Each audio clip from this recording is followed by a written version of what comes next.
Hi guys, welcome to Easy Learning. Hope you guys are doing well. Today I'll be starting with the third module, that is project report, or you can also call it as a business plan. Okay, this is the third module.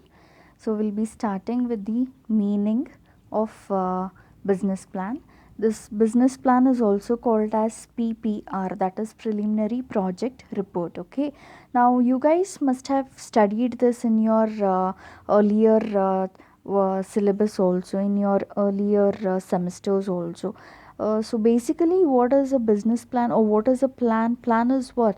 It is nothing but the actions, the course of action which one wants to perform after taking a particular idea, right? This is what we call it as a plan.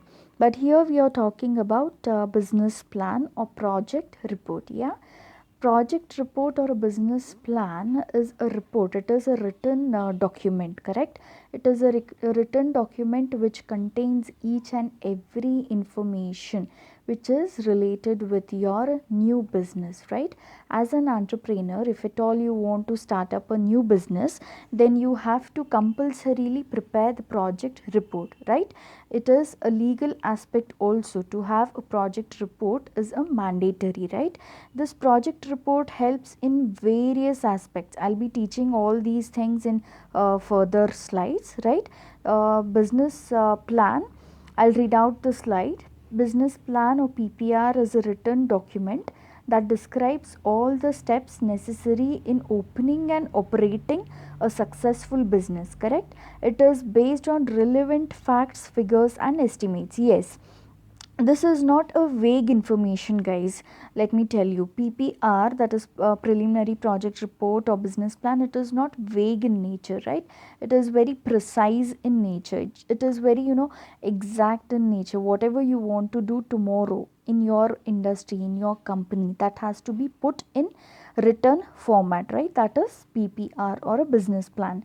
Next, it portrays an overall picture of a business proposal, attempts to justify its technical feasibility and makes clear suggested course of actions. Yes, as I told you, it acts as a blueprint for tomorrow's course of actions. Clear? This is all about business plan or preliminary project report. Moving on with the next slide, here we have significance of PPR or business plan. Now, what is the importance of this preliminary project report, or why is it important to prepare a business plan? This will be studying in these slides. Okay, first point here is, first importance is analysis of ideas. Yes, PPR is very important to analyze the ideas given by the entrepreneur, right? If at all you are an entrepreneur, you have an idea. That idea has to be analyzed in and out. Each and every corner of that idea has to be analyzed. The positivity, the negativity, or where your idea may stand tomorrow, or how long your idea may be in a competitive world, in a stable aspect. All these things have to be analyzed. Clear? Second point is feasibility study. Yes, what is feasibility study? Now, business plan itself is a feasibility study because it will study n number of aspects here. Let me tell you, it also concentrates upon technical aspect, it also concentrates upon marketing aspect, it also concentrates on operations aspect, right? All these departments which are there in the organization, each and every department is studied thoroughly. That is why we call it as a feasibility study. Clear? Third one is action plan. Yes, what are the actions which you will be taking tomorrow for your plans which have been planned by yourself, that is by the entrepreneur? That is nothing but action plan, right? See, now action plan is what?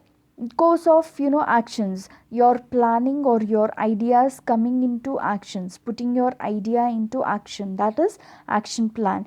Your PPR helps an entrepreneur, or business plan helps an entrepreneur to give his action plan. Clear? Fourth one is helps in convincing others. Yes, this is very, very important, guys. Business plan helps in convincing others. Say, suppose you are finding some shareholder for your company. Say, suppose you are finding some partner, business partner for your company. You have to show him something about your plan, right? Then only he will get convinced, right? This acts as a portfolio where you can show the entire business plan to him, and you can try to convince the person by explaining him your entire plan, right? This is one way. The second way could be, it would help for an entrepreneur to raise the funds also. Say, suppose you go to raising the funds through the bank, through the banker. If at all you go to a banker will obviously ask for your plans, correct? That time PPR or your business plan works as a what proof that you are setting up a business, you are located in so and so area. Your each and every information will be given in that project report, which acts as the proof between you and your business, I mean banker. Clear? This is the fourth point. Next, moving on with the next point, that is fifth one. Yeah, it provides a SWOT analysis. Yes, very, very important. This is what is SWOT analysis. You guys are management students, so you must be knowing what is SWOT analysis. Okay. S stands for strengths, then weaknesses, then opportunities, and then threat, right? Your strengths, weaknesses, and opportunities, threats are very, very important facts which an entrepreneur must know, right? He should know his strength, he should know his weakness, he should know his opportunity, he should know his threat also, right? Business plan will help an entrepreneur to analyze this SWOT. Clear? Next, we have sixth point, that is develop consistent strategy. Yes, this is very, very important. There is no one hard and fast strategy where you can use it in n number of times, or where you can use it in every phases of your business. No, it is not true, right? You have to have n number of strategies. For that, you have to keep on developing consistent strategies every time, right? Now see, I am explaining entrepreneurship development. Every day I will be doing some consistent slides for you guys, right? If it is it possible to explain entire entrepreneurship in one big PPT? No, it is very, very difficult for me also to explain, and it is very difficult for you guys also to grasp, right? So what I do is I develop consistent slides, consistent PPTs continuously, wherein it is easier for you guys to maintain or to study well, right? Similarly, strategy development should be consistent. PPR will help an entrepreneur to come up with these strategies consistently. Clear? Next one is fundraising. Fundraising, as I told you in the fourth point, fundraising is what? If at all you want to raise the funds from external source, that time business plan will help, because it acts as a proof, it acts as a portfolio. You can just show the business plan and you can convince the opponent party. If at all he gets convinced, then obviously the funds could be raised easily. Clear? Eighth point is marking a timeline. Yes, this is the last point and very, very important point. Marking a timeline means what? Each and every product has its own life cycle. You must be knowing about this product life cycle, right? Each and every business is also having its product life cycle. Each and every project or a business plan also has this life cycle, right?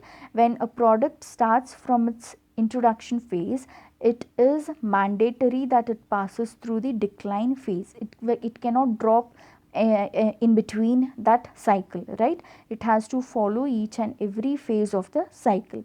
Marking a timeline here is, business plan will give you the time, it will give you the duration, like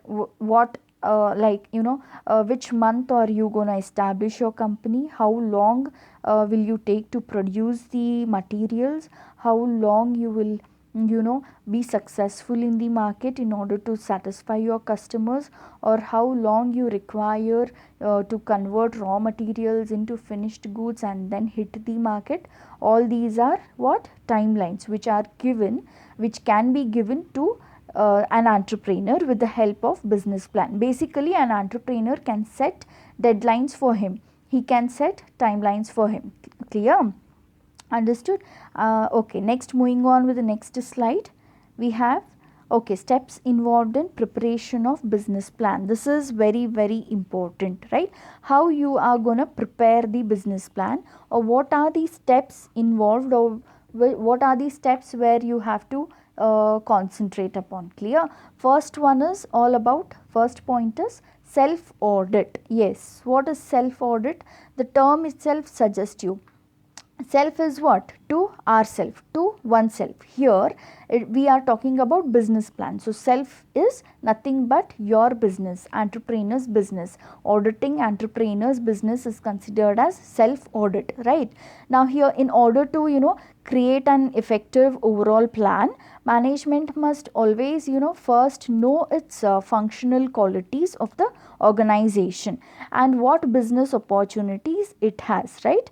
And the ability to exploit it also, it should be knowing. Then management conducts a self audit to evaluate all factors which are relevant to organizations, you can say internal working system or internal working structure. Clear? Self audit is basically related with what? Management's internal body. It should analyze, or it should audit its internal aspect, internal environment. Clear?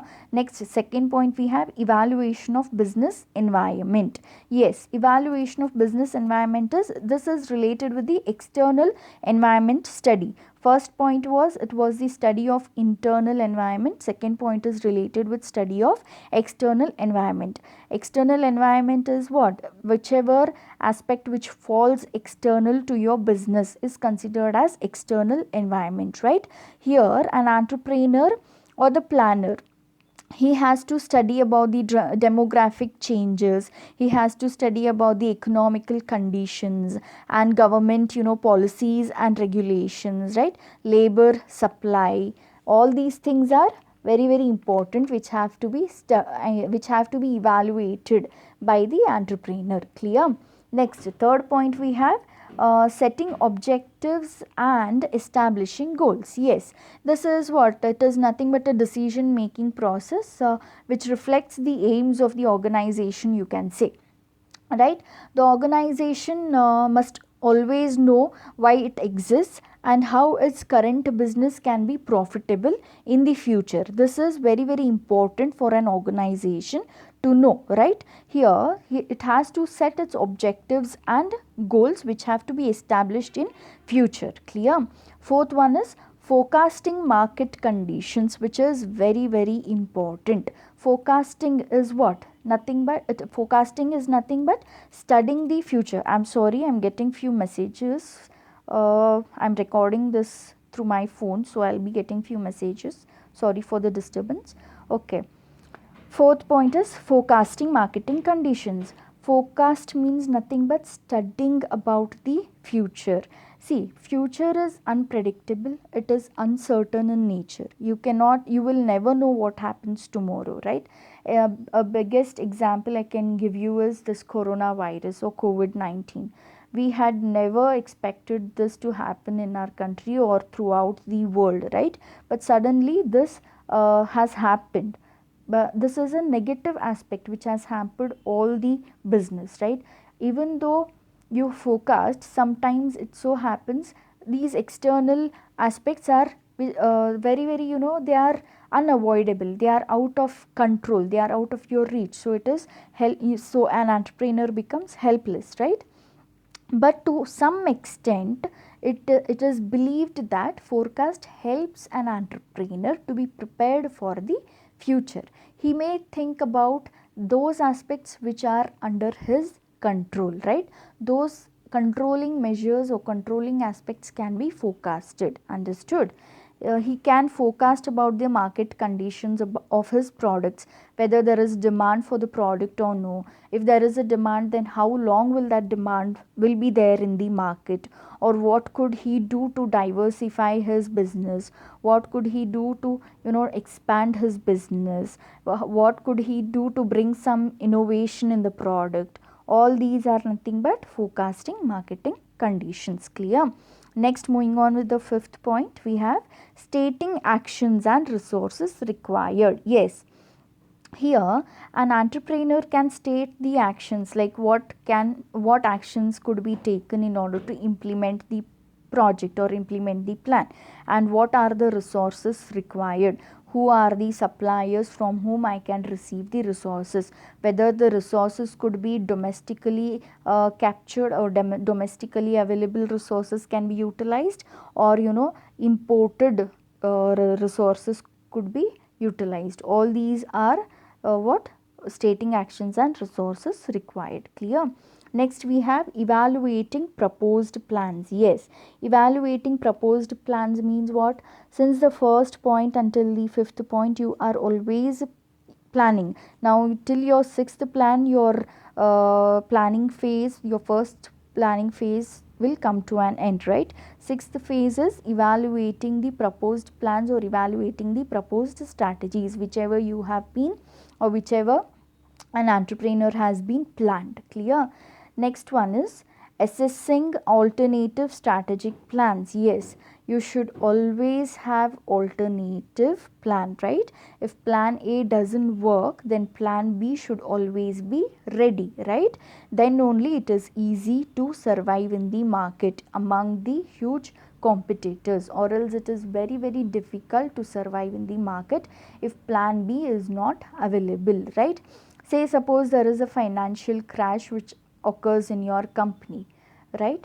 If it is occurring in the company, then what happens?